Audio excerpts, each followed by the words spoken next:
दोस्तों नमस्कार, मैं सचिन, आप सभी का स्वागत है मेरा ये शो बैठक विद सचिन में। हर हफ्ते हम कुछ खास लोगों से मिलते हैं जो देश के लिए कुछ खास करते हैं या फिर समाज के लिए कुछ खास करते हैं। और आज भी कुछ खास होने वाला है। आज इंडिपेंडेंस डे यानी कि स्वतंत्रता दिवस। ये सिर्फ तिथि नहीं है, ये एक जज्बा है। तो ऐसे जज्बे के साथ आज मिलने वाले एक ऐसे व्यक्ति जो सिर्फ पर्यटन यानी कि टूरिज्म को एक बिजनेस नहीं, एक देश सेवा का माध्यम भी बनाया है। और हम मिलने वाले हैं आज श्री कुणाल सुतवने जी के साथ, जिन्होंने सिर्फ टूरिज्म इंडस्ट्री नहीं, उसके साथ साथ उन्होंने नमस्ता शौर्य फाउंडेशन नाम का एक एनजीओ भी चालू किया है, जिसके माध्यम से वो बहुत बड़े बड़े मिसाल भी खड़े कर रहे हैं। तो चलिए आज हम मिलते हैं हमारे आज के गेस्ट श्री कुणाल सुतवने जी के साथ। कुणाल जी, बहुत बहुत स्वागत है हमारे बैठक में। सबसे पहले तो हम आपके बारे में थोड़ा जानना चाहेंगे कि आप एग्जैक्टली करते क्या हो। जय हिंद सचिन। जय हिंद। Basically I am a tour operator. International travels में कंडक्ट करता हूँ, visa assistance, forex and bike rides Ladakh, Arunachal Pradesh, north east India side. And they started this journey from camping tourism, rock climbing, rappelling, river crossing. ये सब activities बच्चों के लिए मैं मनाली और नैनीताल में करता हूँ। ओके। उसके सिवा मैं I am a voice over artist. Oh. जो न्यूज़ चैनल्स वगैरह जो रहते हैं, उसके बैकग्राउंड में जो भी वीडियोस के पीछे जो आवाज़ रहता है, कभी कभी मेरा रहता है वो आवाज़। और बाकी थिएटर्स थोड़ा किया है मैंने, और अभी सोशल एक्टिविटीज़ मेरा चालू रहता है। ओके। तो अभी यात्रा का तो आपको शौक था और ये शौक को आपने करियर में ट्रांसफर किया है। तो इसका आपका मतलब घर से ऐसा इजीली एक्सेप्ट किया ये करियर को? हाँ, एक्सेप्ट हो गया, कुछ प्रॉब्लम तो नहीं आया, क्योंकि एक हॉबी जो थी पर्यटन करना, और पर्यटन से कुछ अलग क्या हम दे सकते हैं, वो थोड़ा सोचने के बाद थोड़ा थीम बेस्ड टूर्स मैंने डिज़ाइन कर दिया, और वो हिसाब से करियर में ये बदलाव आ गया इसका, ये जो है। क्या बात है। ये जो इंडस्ट्री है अभी आपका काफ़ी साल से आप कर रहे हो, तो इसके बीच में आपको कोविड का भी समय आया होगा। तो ये कोविड के समय में आपने मतलब कैसे ये इंडस्ट्री को मैनेज किया या फिर कैसे ये इससे बाहर निकले आप?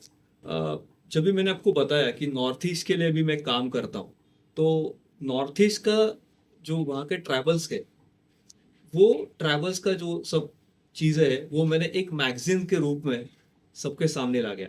वो मैगजीन का नाम था नमस्ते मिरर करके। ओके। और आसाम, मेघालय, मणिपुर, वो जो 7-8 राज्य जो है नॉर्थ ईस्ट इंडिया के, उसका सब इंफॉर्मेशन वो मैगजीन से मैं देता। और ये प्योरली, ये जो मैगजीन था वो प्योरली पॉजिटिव न्यूज़ हम खाली कवर करते थे। नो निगेटिव न्यूज़ उसमें आते थे। उसके बारे में क्या खूबी है, क्या है वहाँ पे, क्या स्पेशलिटी है नॉर्थ ईस्ट इंडिया में, ये सब नमस्ते मिरर से मैं दे रहा था ये मैगजीन से। और बाकी जैसे आप यहाँ पे हम पॉडकास्ट पे बात कर रहे हैं, तो वैसे ही थोड़ा यूट्यूब और फेसबुक, सोशल मीडिया के रूप से मैं थोड़ा बात करता था सबके साथ। टूरिज्म के बारे में कोर्स बात करता था जो था। ओके। ये टूरिज्म इंडस्ट्री करते करते आपका सैनिक के प्रति प्रेम कैसा जागा और उनके लिए आप मतलब काफ़ी सारे आफ्टर प्रोग्राम? 10th मैंने इंडिया के लिए बहुत प्लान किया था। ओके। 3 बार मैंने प्लान किया, लेकिन वो नहीं हो सका कि इसका एग्जाम्स रहता है, पास आउट नहीं हो पाया। लेकिन मेजर कायदे करके एक थे कल्याण में, तो उनके यहाँ पे मैं क्लास में जाता था, तो उनसे थोड़ा प्रेरित हो गया कि वो हमारे लिए है, उधर बॉर्डर पे रक्षा कर रहे हैं। Because of their existence there, we live here safely. Right. So ये थोड़ा भाव मन में है, और उनके प्रति कृतज्ञता व्यक्त करना चाहिए। तो वो हिसाब से ये सब एक्टिविटीज शुरू हो गया सैनिकों के प्रति। दिवाली, फराल या रक्षाबंधन, ये सब चीज़ें। सोशल टूरिज्म तो है ही इसके अंदर, क्योंकि थीम बेस्ड जो मैंने बोला, अलग अलग प्रकार के टूर प्रोडक्ट्स डिज़ाइन करके सोल्जर्स के साथ इंटरेक्शन करना, और उनको थोड़ा सा सम्मान देना उधर जाके, उससे थैंक यू। तो वो हिसाब से टूरिज्म चलता है। और बाकी बाइक राइड्स वगैरह जो बोला मैंने आपको, वो लद्दाख में चलता है, अरुणाचल में चलता है, और वहाँ के कुछ अलग चीज़ें जो है वो हम यहाँ से बता रहे हैं। अभी आपने जो बताया कि सैनिक के प्रति कृतज्ञता आप व्यक्त करते हैं, तो उसमें आप काफ़ी सारे प्रोग्राम करते हैं। थोड़ा प्रोग्राम के बारे में थोड़ा डिटेल में आप अगर बता सकते हो तो। प्रोग्राम हमारा ऐसा रहता है कि 3-4 लेक्चर्स भी रहते हैं अलग अलग सब्जेक्ट्स के ऊपर। जो रहता है जरा याद करो कुर्बानी, जो परमवीर चक्र सम्मानित 21 सोल्जर्स है, तो उनका इंफॉर्मेशन देना। उसके बाद इंडियन वॉर मेमोरियल्स, जो आज के आधुनिक तीर्थ क्षेत्र है, जैसे लोग चारधाम में जाते हैं, अमरनाथ जाते हैं या वैष्णो देवी जाते हैं, लेकिन मैं मानता हूँ कि मेरा गॉड उधर बॉर्डर पे खड़ा है, इसके लिए हम यहाँ सुखी है। राइट। तो उसका इंफॉर्मेशन, उसका अवेयरनेस सोसाइटी को देना, वो थोड़ा ये एक्टिविटीज से मैं करता हूँ। और दूसरी है अपना परमवीर शौर्य सलाम, एक मेरा प्रोग्राम है जो मैंने Okay. डिजाइन किया।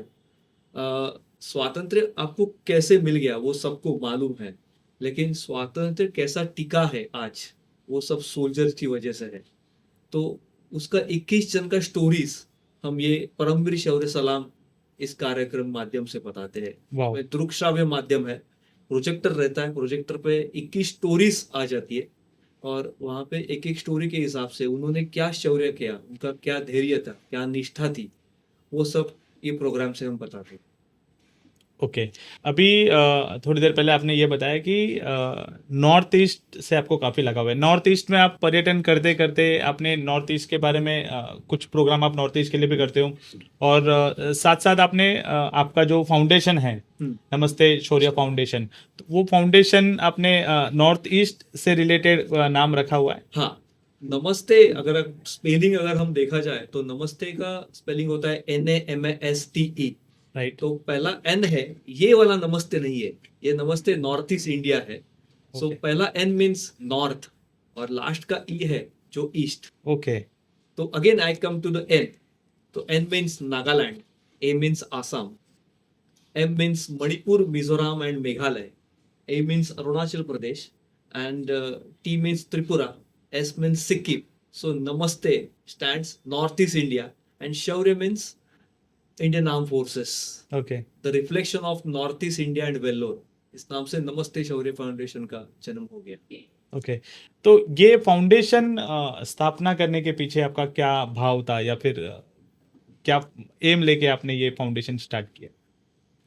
Awareness, the main thing is यही है कि नॉर्थ ईस्ट में क्या क्या चलता है, क्या स्पेशलिटी है।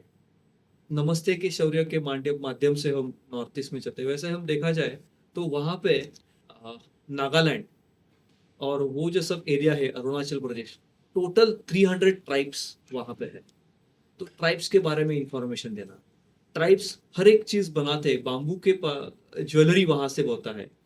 टर्मरिक, लाकाडोंग करके एक एरिया है मेघालय में, तो टर्मरिक जो है उसमें करक्यूमिन लेवल जो है तो 7 to 8% से लेके 12% है। ये जो करक्यूमिन जो है वो कैंसर्स के लिए, डायबिटीज के लिए, कौन से भी प्रकार का अगर स्टमक प्रॉब्लम है तो उसके लिए बहुत ज्यादा होता है। करक्यूमिन लेवल ज्यादा होना चाहिए अपने बॉडी के लिए, लेकिन अपने घर में जो टर्मरिक जो होता है उसमें करक्यूमिन लेवल बहुत कम रहता है, 2 to 2.5%। ओके।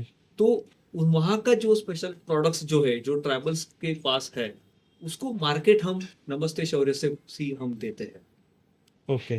तो अभी नॉर्थ ईस्ट के बारे में हम थोड़ा बात करेंगे। नॉर्थ ईस्ट एक ऐसा पार्ट है देश का जहाँ से कनेक्टिविटी का बहुत दिक्कत है, तो और वहाँ पे लेकिन काफ़ी सारी चीज़ें हैं जो देखने लायक है। तो आपको उसमें से मतलब क्या प्रेरित किया कि वहाँ के चीज़ें देखना, या फिर वहाँ के सामान, या फिर वहाँ पे कुछ चीज़ें आप लाके मुंबई में बेचते हो या फिर प्रमोट करते हो, तो ये आपको मतलब कहाँ से प्रेरित हुआ?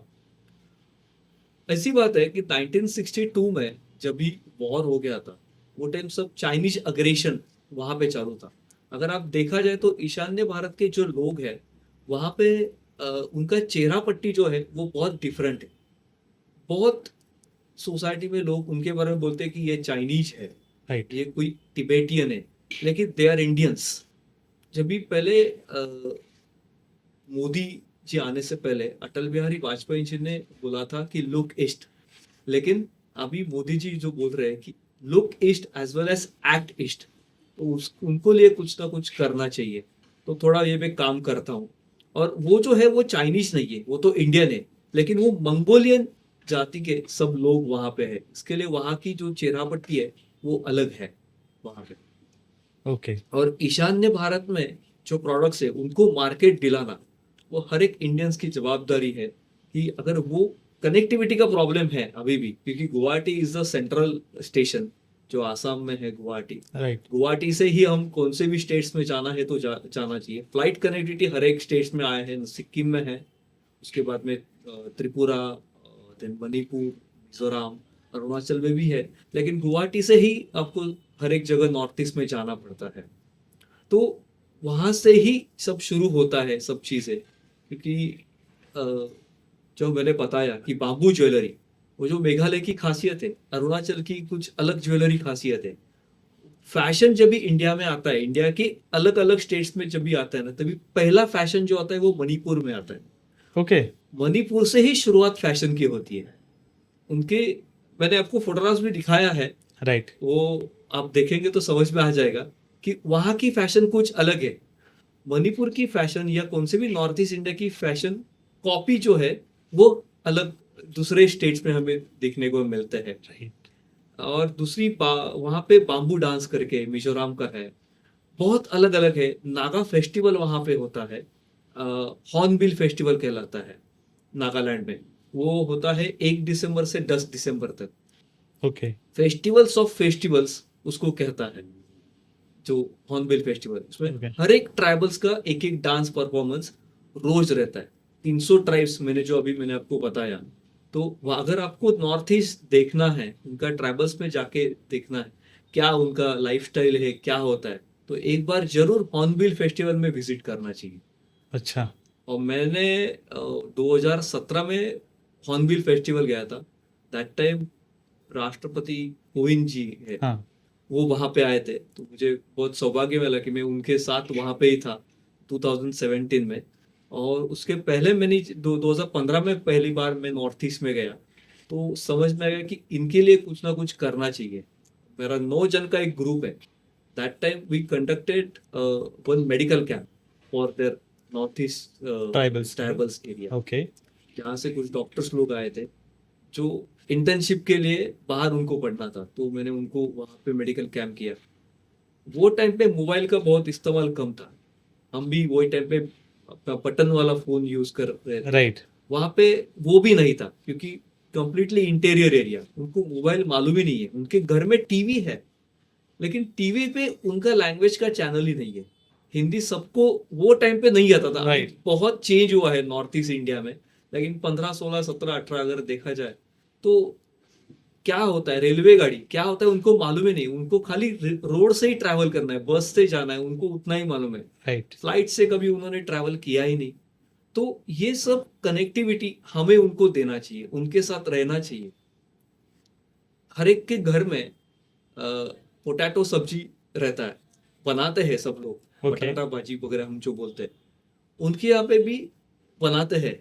लेकिन अगर मैंने आपको पूछा या दर्शकों को पूछा कि पोटैटो भाजी का क्या क्या कर सकते हैं, तो करीबन 70-80 लिस्ट में आ जाएगा कि हम ये बनाएंगे, ये बनाएंगे। अगर ये ऐसा सिखाना है किसी को, स्किल डेवलपमेंट प्रोग्राम वहां पे हम कर सकते हैं, ये नमस्ते शौर्य फाउंडेशन के थ्रू। ओके। क्योंकि उनको भाजी उतना ही मालूम है। हम बटाटा वड़ा है, बटाटा पराठा, आलू पराठा बोलते हो, आलू वड़ा कहते हो, चिप्स है। चिप्स है, एग्जैक्टली। उनको ये सब चीजें मालूम ही नहीं है। राइट। मैं उनको बोलता हूँ अगर आपके पास टाइम है तो मुझे कांटेक्ट करो, वहां पे 3 दिन 4 दिन महीना वहां पे रुको और उनके साथ रहो, उनको ये सब चीजें सिखाओ। उनको भी बहुत अच्छा लगता है ये सब सीखने में। वहां से यहाँ से कोई उधर गए और स्किल डेवलपमेंट, उनको थोड़ा बदलाव आ गया उनके यहाँ पे, बहुत अच्छा लगेगा उनको। क्या बात है। आज नॉर्थ ईस्ट में काफ़ी ऐसा लगा कि घूम के आ गए। तो इसके अलावा आप एक प्रोग्राम करते हो, दिवाली फराल, रक्षाबंधन और शौर्य सलाम, ये सब प्रोग्राम एग्जैक्टली क्या क्या प्रोग्राम आप करते हो, और उसके बाद इसके पीछे का आपका क्या भावना थी, मतलब ये स्टार्ट करने के पीछे? कृतज्ञता व्यक्त करना, सैनिकों के प्रति जो कृतज्ञता है, उसे थैंक यू द सोल्जर्स। और उनका अवेयरनेस, उनका क्या शौर्य है, उन्होंने जो देश के लिए आफ्टर इंडिपेंडेंस जो बलिदान दिया है, उनको थोड़ा सलाम करना, वही एक मेन मोटो है इसके, ये सब कार्यक्रम करने के पीछे। जो परमवीर शौर्य सलाम बोला, जरा याद करो कुर्बानी बोलो। Indian war memorials, Indian war memorials का अगर हम बात किया तो अरुणाचल प्रदेश में तवांग वॉर मेमोरियल करके है। Tawang. Tawang is a place, China border से वो 23 किलोमीटर से है, और वहां पे सूबेदार जोगिंदर सिंह के है, वहां के थे, उनको बॉर्डर पे जाने का हुक्म आ गया, तो उधर एक गए, लेकिन उनको बलिदान उनको देना पड़ा। चाइनीज 62 का वॉर में वॉर में, ओके। वॉर में था, तो उनके नाम से वो तवांग वॉर मेमोरियल है। ओके। वहां पे साउंड एंड लाइट शो होता है, वहां से ही थोड़ा सा प्रेरित होता है कि ये सब चीजें हमारे यहाँ पे, हमारे सोसाइटी में भी होता, बताना चाहिए, दिखाना चाहिए। तो ये सब चीजें देखने के बाद मैंने खुद ये सब प्रोग्राम डिजाइन किया। स्क्रिप्ट जो है वो मेरे जो टीम ने लिखी है, सुनीता तांबे करके है, श्री राम कुलकर्णी करके है, हमारे जो टीम मेंबर्स, उन्होंने ये सब डिजाइन किया है, और हम ये सब प्रोग्राम करता हूँ परमवीर शौर्य सलाम के नाम से। तो कुणाल जी, अपन ने रक्षाबंधन और दिवाली फराल के बारे में बात किया, थोड़ा उसके बारे में थोड़ा और जानकारी मुझे चाहिए था। रक्षाबंधन में आप बेसिकली क्या करते हो, और दिवाली फराल ये एग्जैक्टली दिवाली फराल मतलब आप उनके नाम से यहाँ पे किसी को देते हो या फिर वहां जाके देते हो, एग्जैक्टली करते क्या हो? रक्षाबंधन जो त्योहार रहता है वो डायरेक्टली हम मिलिट्री कैंटोनमेंट, मिलिट्री एरिया में जाके सोल्जर्स के साथ सेलिब्रेशन होता है। ओके। यहाँ से करीबन 700-800 राखियाँ इस टाइम, इस साल हम जो जो कर रहे हैं, 700-800 राखियाँ सब भेज रहे हैं वहाँ पे, और हम यहाँ से 14 लोग जा रहे हैं। ओके। उसमें से 11 लेडीज है, और उधर जाके सब रक्षाबंधन सेलिब्रेशन हो जाएगा। हर एक सोल्जर्स को राखी बांधेंगे ये सब लेडीज लोग। ओके। यस, जो बोलते हैं कि आप रक्षा हमारे कर रहे हैं, तो सही में रक्षा तो वही करते हैं। Exactly right. तो this kind of event will be celebrate at for Rakshabandhan. और इंडियन आर्म फोर्सेस कैंप इस टाइम लेह में है, श्रीनगर भी है, ऐसा 2-3 जगह पे एक ही टाइम पे हो रहा है इस प्रोग्राम। और दिवाली फराल एग्जैक्टली क्या करते हो? दिवाली स्वीट्स, दिवाली फराल जो है, अपना दिवाली शुरू होने से पहले सोल्जर्स की दिवाली शुरू होनी चाहिए। अगेन, अगर वो रक्षा करते हैं हमारे, तो उनके मुंह में पहला अपना दिवाली का जो बोलते हैं उनको मिलना चाहिए, उसके बाद में अपना दिवाली है। राइट। तो दिवाली स्वीट्स जो है, जो 3-4 आइटम्स जो रहता है, लाडू रहता है, चकली, चिवड़ा, सेव जो भी रहता है, वो सब यहाँ से हम पैक करके हर एक सोल्जर को एक बॉक्स, ऐसा करीबन लास्ट ईयर का जो था वो हम 2.2 टन्स, 200 किलो, Okay. टोटल इतना फराल जो sweets, Sweets. Diwali sweets soldiers के लिए भेजे। वो गए थे दंतेवाड़ा राजस्थान बॉर्डर पे गए थे, लेह में गए थे, जम्मू में गए थे, अरुणाचल सेक्टर में गए थे, और उधमपुर साइड का जो कुछ एरिया है वहां पे भी हम दिवाली स्वीट्स भेजे थे। डोंबिवली में पूरा पैकिंग होता है। महिला बचत गट जो है उनको हम ऑर्डर्स देते हैं ये सब बनाने के लिए, और बल्क में बनाया जाता है। और इस प्रोजेक्ट में शामिल होने के लिए मैं सोसाइटी को अपील करता हूँ, आवाहन करता हूँ कि एक बॉक्स के लिए 500 रुपीज ओके। डोनेशन आप दे सकते हैं, और आपके नाम से दिवाली फराल का बॉक्स, दिवाली स्वीट्स का बॉक्स बॉर्डर पे जाएगा सोल्जर्स के लिए इसमें। ओके। तो ये सिर्फ फराल जाता है या फिर आप जैसा रक्षाबंधन में आप अगर वहां से परमिशन मिल गया तो हमारे यहाँ से 2-3 लोग फाउंडेशन के टीम मेंबर्स जो है वो जा सकते हो, जाते हैं। जाते हैं? 2 साल गए थे, क्योंकि लेह में अगर जाते हैं तो लेह में टेम्परेचर और क्लाइमेट की वजह से नहीं जा सके, क्योंकि अक्टूबर एंड और नवंबर का एरिया होता है। वहां पे टेम्परेचर इतना डाउन रहता है कि सोल्जर्स का जो एरिया है वो करीबन 13,000 या 14,000 फीट ऊपर है, बराबर। और वहां पे टेम्परेचर रहता है -1, -2 टेम्परेचर। ये सब टेम्परेचर की हमारी को आदत नहीं है। आदत नहीं। तो अगर वहां से परमिशन मिली, या जम्मू में जाते हैं, नहीं तो दूसरा कौन सा एरिया अगर मिलता है तो वहां पे जाते हैं। लेकिन दिवाली में 1 या 2 जन हमारी टीम से जाते ही। अगर किसी को पैकिंग के लिए आना है, डोंबिवली में ही पैकिंग होता है, और डोंबिवली में ही पैकिंग के टाइम पे अगर आपको आना है तो आप आ सकते हैं पैकिंग के। आपको सब कुछ समझ में आ जाएगा कि कैसा पैकिंग रहता है, कैसा वो बॉक्स हम भेजते हैं वहां पे। ऐसा पूरा एक करीबन 5-6 अगस्त से लेके ये अपना प्रोजेक्ट शुरू होता है शुरू होता है। अप टू दिवाली, भाऊबीज तब चलता है। और अपना दिवाली शुरू होने से पहले 1 दिन या 2 दिन सोल्जर्स के हाथ में अपना दिवाली स्वीट्स का बॉक्स रहता है। पहुंच जाता है। यस, पहुंच जाता है पूरा सब। कभी रेलवे से जाता है या कभी एयर कार्गो हम यूज करते हैं, लेकिन 1 या 2 दिन पहले, दिवाली से पहले उनको अपना बॉक्स मिल जाता है। तो कुणाल जी, ये नॉर्थ ईस्ट में काफी सारी चीज है देखने लायक, तो उसके लिए आप एक प्रोग्राम या फिर आप एग्जीबिशन जैसा कुछ करते हो, तो क्या एग्जैक्टली आप करते हो? नॉर्थ ईस्ट के बारे में जानकारी हर एक लोगों को मिलना चाहिए। उधर नहीं जाएंगे तो भी चलेगा, क्योंकि जाना थोड़ा खर्चिक भी है। राइट। यहाँ से फ्लाइट से जाओ या बाई ट्रेन से जाएंगे तो 2-3 दिन लगता है गुवाहाटी पहुंचते। अगर फ्लाइट टिकट देखा जाए तो कम से कम रिटर्न फ्लाइट अपना 18 to 19,000 तक पर पर्सन जाता है। तो यहाँ से अगर आपको नॉर्थ ईस्ट देखना है तो मेरे पास कुछ 200 फोटोग्राफ्स है जो प्योरली नॉर्थ ईस्ट के बारे में जानकारी देते हैं। क्या ट्रैवल्स है, वो ट्रैवल्स लोगों का ज्वेलरी क्या है, उसमें क्या स्पेशलिटी है, उनसे कौन सा साइट सीइंग प्लेसेस है, वहाँ पे क्या क्या एक्टिविटीज वहाँ पे होता है, कौन सा फेस्टिवल्स वहाँ होता है, वो सब इस एग्जीबिशंस में दिखाते हैं। मेरे पास कागज से बना हुआ एशिया का सेकंड डबल डेकर ब्रिज जो मैंने कागज से बनाया है, ओके। वो एग्जीबिशन में हम दिखाते हैं। डबल डेकर ब्रिज जो ऐसा है, नीचे से ट्रेन जाती है और ऊपर से बाय रोड, ऐसा डबल डेकर ब्रिज है। ओके। उसके बाद में 9 किलोमीटर भूपेन हजारिका सेतु है, उसका भी आपको एक मॉडल वहां पे देखने को मिलेगा। और नॉर्थ ईस्ट का जो बर्ड बोलते हैं, जो हॉर्नबिल, जो मैंने पहले भी बताया आपको कि Right. नागालैंड का हॉर्नबिल फेस्टिवल जो रहता है, तो हॉर्नबिल बर्ड कैसा दिखता है, उसका कागज का मॉडल आपको इस एग्जीबिशन में देखने में मिल जाएगा। ओह। वहां पे बुद्धिज्म भी ज्यादा है अरुणाचल सेक्टर में जाने के बाद। राइट। तो बुद्धिज्म क्या धर्म है, क्या क्या, वहां पे एक बड़ा मोनेस्ट्री है जो सेकंड मोनेस्ट्री इन एशिया, पहला तिब्बत में है और दूसरा अपना तवांग में है, अरुणाचल प्रदेश। तो उसके बारे में जानकारी है। हर एक स्टेट के बारे में अलग अलग जानकारी इस एग्जीबिशंस में आपको मिलती है। जो मराठी में मैं प्रोग्राम करता हूँ, ओळख ईशान्य भारताची, introduction of north east India, okay. इसमें। और जो मेडिकल कैंप मैंने जो पहले बताया, और उसके लिए क्या करना चाहिए, कैसा रहेगा, अगर आपको सोशल सर्विस वहां पे देना है तो क्या करना चाहिए, तो उसकी सब चीजें इस फोटोग्राफ में थ्रू आपको मिल जाता है। ओके।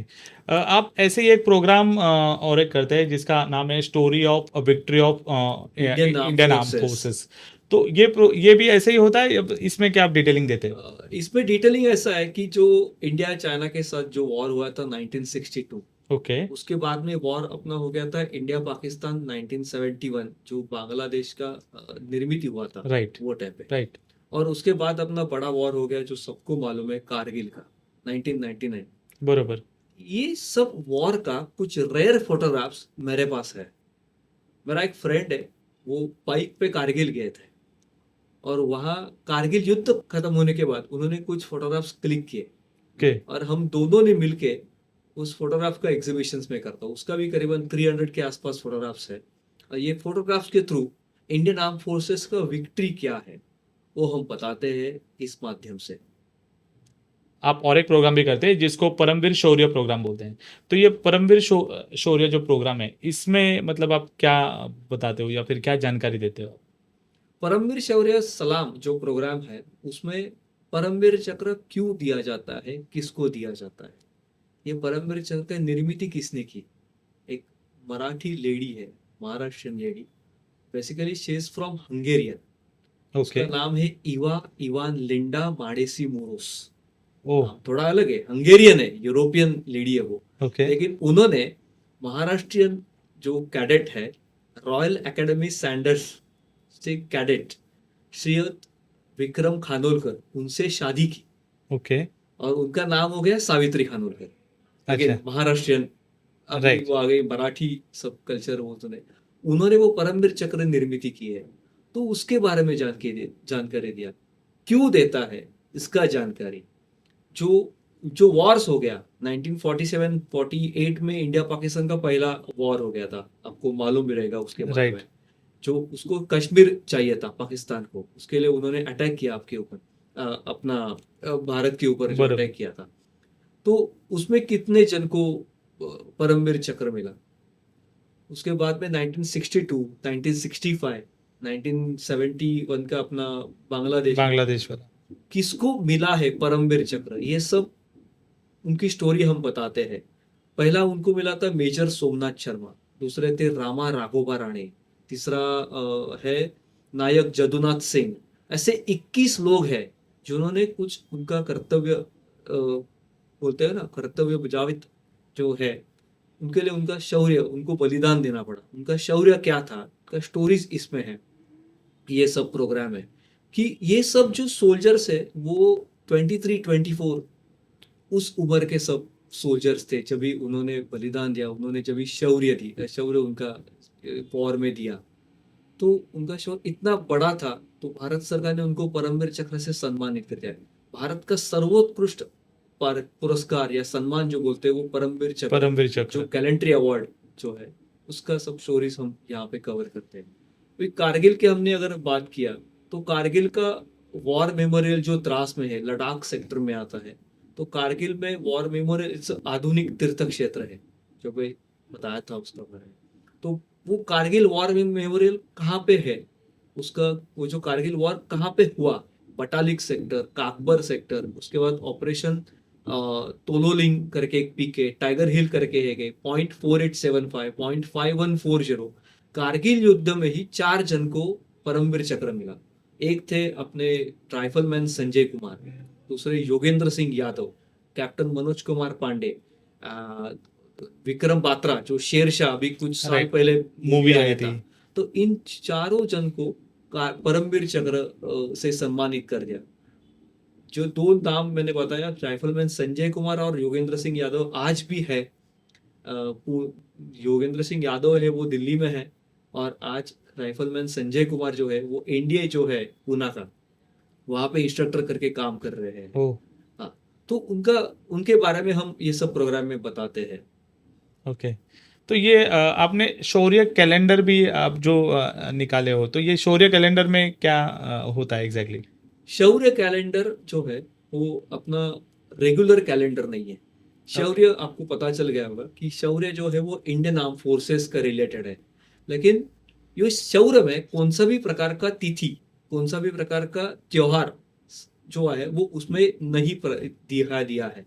लेकिन इसमें ये है, इंडियन आर्मी डे कभी आता है, इंडियन नेवी डे कभी आता है, आर्म फोर्सेस डे कभी आता है, फ्लैग डे कभी आता है, पहला चीफ ऑफ आर्मी स्टाफ कौन था, ये सब साल में कितने डेज आते हैं इसमें हम हाईलाइट किया है। और इसका हर एक ईयर का 2021 से मैंने ये शुरू किया, ये कैलेंडर की निर्मिति। 21 में परमवीर चक्र सम्मानित, 22 तो 2022 में मैंने किया था fighter jets of Indian arm forces, Indian air force का। उसके बाद में वॉर मेमोरियल्स, उसके बाद इंडियन बॉर्डर्स, कितना सीमा है भारत के आजू बाजू में, इंटरनेशनल बॉर्डर्स कितना है, पाकिस्तान में कितना है, अफगानिस्तान के लिए कितना है, चाइना का कितना एरिया कैप्चर किया है, बांग्लादेश में कितना है, म्यांमार का कितना है, श्रीलंका का थोड़ा सा भी एरिया जो होता है, आइलैंड जो भी है, लेकिन वो सब इंफॉर्मेशन ये मैं कैलेंडर में देता हूँ। लास्ट ईयर मैंने जो किया था इंडियन वॉर मेमोरियल्स के बारे में, तो Indian war memorials 160 Indian war memorials है पूरा इंडिया में। तो उसमें Okay. से कुछ 16-17 वॉर मेमोरियल्स मैंने 2023 के कैलेंडर में किया था। और इस ईयर का 2025 का जो कैलेंडर है उसमें इंडियन आर्म फोर्सेस ने ऑपरेशंस, सर्जिकल स्ट्राइक्स और बैटल्स कितना हुआ है उसका इंफॉर्मेशन मैंने शौर्य कैलेंडर में दिया है। ओके। मतलब काफ़ी लगाव है आपको इंडियन आर्म फोर्स से। मैं जब आपके ऑफिस में भी आया था तो वहाँ पे आपने जो एक साइड में ये लगा के रखा था सब fighter planes and all, yes yes yes yes. तो वो आप सेल के लिए रखते हो या फिर वो सिर्फ शो के लिए? सेल के लिए भी है। जब भी Okay. मैं जाता हूँ कौन सा भी मिलिट्री कैंप पे या कौन सा भी वॉर मेमोरियल के पास, वहाँ पे सोवेनियर शॉप्स रहता है, ओके। तो वहाँ से वो सब चीज़ें आती है मेरे पास। और उसमें फाइटर जेट्स भी है, अपाचे है, राफेल है, सुखॉय है, उसके बाद में मिराज है, तेजस है, 9 प्रकार के हेलीकॉप्टर्स और फाइटर जेट्स मेरे पास है। अगर किसी को चाहिए होगा तो जरूर हमें संपर्क कीजिए, हम दे देता हूँ। मैं ऐसा बोलता हूँ, अयोध्या में राम मंदिर हुआ है तो घर में एक शौर्य मंदिर होना चाहिए। इसके तरफ से मैं ये सब चीजें घर में रखता हूँ, मेरे ऑफिस में है। और ओके। शौर्य के प्रति जो थोड़ा कृतज्ञता भाव जो होता है वो घर से ही शुरू होना चाहिए। जैसे भगवान को हम सुबह निकलने से पहले नमस्कार करते हैं और बाहर निकलते हैं, तो शौर्य के एक थोड़ा सम्मान व्यक्त होना चाहिए डेली, तो और भी बहुत अच्छा रहेगा। ये सब चीजें माइंड में रखते हैं तो मैं और एक चीज आपको बताना चाहूंगा इसमें कि मैंने तो 2019 तो 19 में 26 जुलाई जो कारगिल विजय दिवस जो रहता है वो टाइम पे मैंने एक बुक पब्लिश किया। उसका ओके। नाम है जरा याद करो कुर्बानी। ओके। किसने कुर्बानी दी है उसकी सब इंफॉर्मेशन, सोल्जर्स की इंफॉर्मेशन उसमें है। इसके अलावा उसमें ये भी है कि भारत के पास कितना फाइटर जेट्स है, कितना युद्ध नौका है भारत के पास, उसके बाद में कितना मिसाइल्स है, कौन से मिसाइल्स भारत के पास है, उसकी इंडियन आर्म फोर्सेस की स्ट्रेंथ क्या है, सामरिक सिद्धता बोलते हो, उसके बारे में इंफॉर्मेशन उसमें है। और एक इंफॉर्मेशन उसमें एक अलग दिखा है कि डॉग स्क्वाड, घर में कुत्ते बहुत जन के पास राइट। रहता है, लेकिन इंडियन आर्मी के पास भी डॉग स्क्वाड एक रहता है। ओके। उनका शेड्यूल क्या रहता है, वो क्या काम करते हैं और उनकी इंडियन आर्म फोर्सेस को मदद कैसी होती है। जितने भी टेररिस्ट अटैक अपने ऊपर रहता है, टेररिस्ट का अगर पीछा करे या उनको देखा जाए कि कैसे वो देखेंगे कि क्या है, तो डॉग स्क्वाड की बहुत मदद इंडियन आर्म फोर्सेस की होती है। ओके। उसके बारे में मैंने जानकारी ये बुक में दी है। और एक चैप्टर मेरा ऐसा भी है उसमें कि अगर किसी को आर्म फोर्सेस या इंडियन एयरफोर्स में जाना है या इंडियन नेवी में जाना है तो क्या तैयारी करना पड़ता है। ये सब चीज़ें जरा याद करो कुर्बानी का भी सेकंड एडिशन मैंने लास्ट ईयर ही पब्लिश किया, तो अभी सेकंड एडिशन मार्केट में उपलब्ध है। और ओके। नहीं तो आपके पास तो मेरे पास भी है। आपको किसी कांटेक्ट किया तो जरूर हमें बताइए, उनको हम पुस्तक जरूर दे देंगे। और ये पुस्तक पहले जो मैंने एडिशन जो किया वो प्योरली मराठी में था, ओके। लेकिन अभी जो आया है Marathi as well as English दोनों लैंग्वेज में एक ही बुक है जो जरा याद करो कुर्बानी ओके। करके। मैं भी मेरे दर्शकों को रिक्वेस्ट करना चाहूँगा कि ज़रूर ये बुक पढ़ो, और मैं भी ज़रूर ये बुक पढ़ूंगा, ज़रा याद श्योर करो श्योर श्योर कुर्बानी। श्योर। और अभी हम लोग थोड़ा सा फिर से टूरिज्म की तरफ आते हैं। ये आपने जो बताया कि आप इंट्रोडक्शन में कि आप थीम बेस टूर भी करते हो, तो थीम बेस टूरिज्म क्या होता है मतलब? थीम बेस एक थीम लेना। आषाढ़ महीना आ गया तो सबको मालूम है जो आषाढ़ की पंढरपुर की यात्रा रहता है, हर एक को जाने को नहीं मिलता क्योंकि 15-16 दिन चलना पड़ता है। लेकिन हमारा सेगमेंट रहता है कि 2 दिन पंढरपुर के वारी में शामिल हो जाओ, वो सब माहौल देखो, वो अनुभव ले लो। तो मैंने 2 दिन की पंढरपुर की वारी अच्छा। ऐसा सेगमेंट लेके मैं पंढरपुर की वारी में सब लोगों को लेके जाता हूँ। तो एक थीम बेस ये टूर होता है। दूसरा मैंने मेरा कैंपिंग टूरिज्म की तरफ से होता है, वो एक है। और दूसरा एक है अपना interaction with the soldiers, a day with the soldier, soldiers. एक दिवस सैनिकांसाठी। या सेगमेंट में कौन से भी बॉर्डर पे या कौन से भी वॉर मेमोरियल पे या कौन से भी मिलिट्री कैंप जो रहता है, अपने आजू में भी बहुत सारे मिलिट्री कैंप है, राइट। उनके प्रॉपर परमिशन लेके उनके साथ कुछ घंटे बिताए, उनके साथ बात करें, उनका जो शेड्यूल रहता है उनके बारे में पूछो, उनके साथ थोड़ा उनके साथ भी इंटरेक्शन करो। इंटरेक्शन कर। सो वो हिसाब से भी मेरा ये टूर्स रहता है। ओके। ये अभी आपने एक वर्ड और एक जिक्र किया, कैंपिंग टूरिज्म, तो ये कैंपिंग टूरिज्म क्या करते हैं आप एग्जैक्टली? मेरा खुद का सेटअप है कैंपिंग के लिए। ओके। कैंपिंग टूरिज्म मैंने जो एडवेंचर्स एक्टिविटीज जो रहता है, rock climbing, rappelling, river crossing, ये एक्टिविटीज बेसिक लेवल में है, मैं मनाली और नैनीताल में कंडक्ट करता हूँ। ओके। और ये यही है कि बच्चों के हाथ में अभी मोबाइल है, लेकिन थोड़ा सा नेचर के पास जाओ, मोबाइल को थोड़ा दूर रखो। मोबाइल में बर्फ देखना बहुत इजी है, कौन सा भी रील अगर आप देखते हैं तो समझ में आ राइट। जाता है, लेकिन उतना उसका अनुभव लेना, नेचर के साथ बात करना, अपने मन को भी उतना ही शांति मिलता है। तो थोड़ा मोबाइल साइड में रख के ये सब कैंपिंग टूरिज्म के माध्यम से मैं मनाली नैनीताल में ये एडवेंचर कैंप्स कंडक्ट करता हूँ। About 8 years anyone can join. Okay. ये एक्टिविटीज मेरी 25-26 ईयर से चालू है, लेकिन कुछ साल पहले मैंने 55 से 55 ऐसा एक सेगमेंट शुरू कर दिया, क्योंकि पहले मेरे साथ बच्चे ही आते थे, 12 13 14 साल के, 16 17 साल के बच्चे। लेकिन कुछ साल पहले पेरेंट्स ने हमें बताया कि हमारे टाइम पे ये सब एक्टिविटीज नहीं था, राइट। तो मैंने पेरेंट्स के लिए भी ये एक्टिविटीज शुरू कर दिया। तो 55 से 55 अभी वो एक्टिविटी हो गया, तो कोई भी अभी ये एक्टिविटीज कर सकता है। खुद का सेटअप है मनाली और नैनीताल में। एक टाइम पे करीबन 80 to 90 लोगों का मैं अच्छा। इंतजाम, टूरिस्ट का इंतजाम मैं कर सकता हूँ वो टाइम। ओके। मनाली नैनीताल ये कैंपिंग टूरिज्म करता हूँ। ओके, सही है कुणाल जी। मतलब बहुत ही इंस्पायरिंग था आज का जो आपके साथ संवाद हमने किया। तो बहुत बहुत धन्यवाद हमारे बैठक में आने के लिए। उससे पहले मैं आपको रिक्वेस्ट करना चाहूँगा कि हमारे दर्शकों को आप थोड़ा सा, आप एग्जैक्टली क्या क्या करते हो, और अगर समझो हमारा कोई दर्शक है, अगर उनको आपसे जुड़ना है कोई भी, इसमें आप समझो रक्षाबंधन हो या फिर दिवाली के लिए आपसे कांटेक्ट करना है, या आप काफ़ी सारे प्रोग्राम आपने बताया, नॉर्थ ईस्ट का हो गया, इंडियन आर्म फोर्स के लिए हो गए, सारे एग्जीबिशन, अगर आपसे जुड़ना है तो आपको कैसे जुड़ सकते हैं और आप क्या क्या प्रोग्राम करते हो, थोड़ा सा डिटेल में बताइए।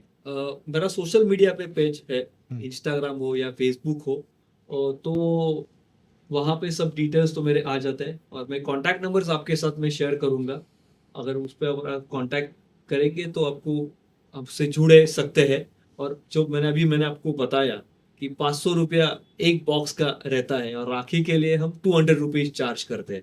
राखी भी जाती है, उसके साथ छोटा सा स्वीट्स भी जाते हैं सोल्जर्स के लिए। ओके। तो वो हम डोनेशन उतना लेते हैं। एक बॉक्स के लिए 500 रुपीज, आपको 2 देना है, 4 देना है, 10 देना है, वो हिसाब से मल्टीप्लाई करते जाओ, और वो हमसे डोनेशन आप दे सकते हैं। जो भी सोसाइटी से हम डोनेशन लेते हैं, और प्रॉपरली एनजीओ हमारा है नमस्ते शौर्य फाउंडेशन के नाम से ये सब एक्टिविटीज होता है। Okay, thank you so much Kunal ji. फिर से एक बार बहुत बहुत धन्यवाद। मैं धन्यवाद, शुक्रिया आपको मैं देता हूँ कि आपने मुझे यहाँ पे बोला।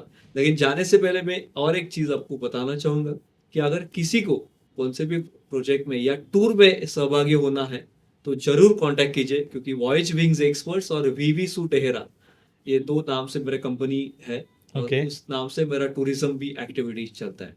मैं सब कांटेक्ट नंबर्स आपको मिल जाएगा, जरूर शेयर कर दो, श्योर, जरूर हमारे साथ जुड़े रहो। बहुत बहुत धन्यवाद हमारे बैठक में आने के लिए। जय हिंद। जय हिंद। तो दोस्तों, ये थी आज की बैठक श्री कुणाल सुतानी जी के साथ। आज की कहानी सिर्फ पर्यटन या फिर सिर्फ देशभक्ति के बारे में नहीं थी। आज की कहानी एक ऐसी सफर थी जो देशभक्ति से शुरू होती है और देश के नाम ही खत्म होती है। आज इंडिपेंडेंस डे मना रहे हैं, तो ऐसे समय में हमको ऐसे कहानी जरूर सुननी चाहिए या फिर समझनी चाहिए जो बिना शोर मचाए इतने अच्छे अच्छे काम कर रहे हैं। अगर आपको आज का वीडियो प्रेरणादायक लगे तो ये वीडियो ज़रूर लाइक, शेयर और सब्सक्राइब कीजिए, और कमेंट में अपने देश के लिए एक बार जय हिंद लिखना ना भूलिए। और मैं सचिन अगले हफ्ते फिर मिलेंगे एक नए मेहमान के साथ, एक नए जज्बा के साथ। तब तक के लिए अपना ख्याल रखें, और वीडियो पूरा देखने के लिए धन्यवाद। जय हिंद।